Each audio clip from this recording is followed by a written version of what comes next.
रेहान मेरे कमरे में, कोई जवाब है आपके पास? खुदा के पेपर्स हैं, इसको साइन करके जबरदस्ती के रिश्ते को खत्म कर दी। मैं तुम्हें आग कर दिया कि खामोशी आपकी सबसे बड़ी सजा होगी। मैं जानती हूँ मैं तुम्हारी ख्वाहिश कभी कशमाला जब रेहान से डिवोर्स लेने की बात करेगी तो सब सुनकर बहुत हैरान हो जाएंगे। कशमाला उन्हें बताएगी कि किस तरह रेहान उस पर तशद्दुद करता है और वो ड्रिंक करता है, इसलिए वो उनके बेटे के साथ तो कभी नहीं रह सकती। यहाँ पर आसिफ साहब ने दूसरों की बेटी के साथ जो किया वही उनकी अपनी बेटी के साथ तभी आज हो रहा है।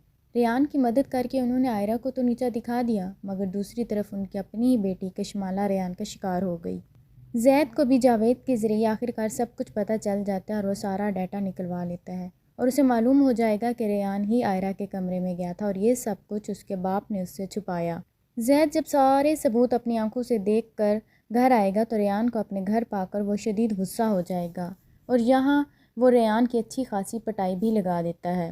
दूसरी तरफ ज़ैद की बहन कशमाला अपने शोहर को धत्कार देती है और ज़ैद उसकी खूब पटाई कर देगा। इस सारे झगड़े के बाद आसिफ साहब यहाँ ज़ैद को अपनी सारी जायदाद और प्रॉपर्टी से बेदखल कर देता है और उसे घर से निकाल देता है। और ज़ैद जब आयरा के पास जाएगा तब ज़ैद उसे अपने साथ ले जाने आएगा और आयरा उसे मना कर देगी, लेकिन ज़ैद बताएगा कि उसके बाप ने उसे बेदखल कर दिया है हर चीज़ से और घर से भी निकाल दिया है। तब वह हैरान होगी कि कोई शख्स अपनी महक की खातिर अपनी औलाद को भी छोड़ सकता है। दूसरी तरफ जो कुछ उसने आयरा के साथ किया वही कशमाला के साथ हो रहा था।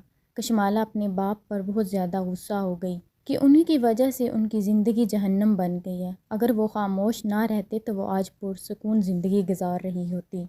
इसी तरह मुबशरा जाफ़िर को भी रियलाइज़ हो जाएगा कि ज़ैद उससे मोहब्बत नहीं करता और वो ज़बरदस्ती ये रिश्ता नहीं निभा सकती। अब वो खुला के पेपर्स रेडी करती है और ज़ैद को देती है और ज़ैद को मशवरा भी देती है कि वो उसे डिवोर्स दे सकता है और अपनी मर्ज़ी से अपनी ज़िंदगी जी सकता है।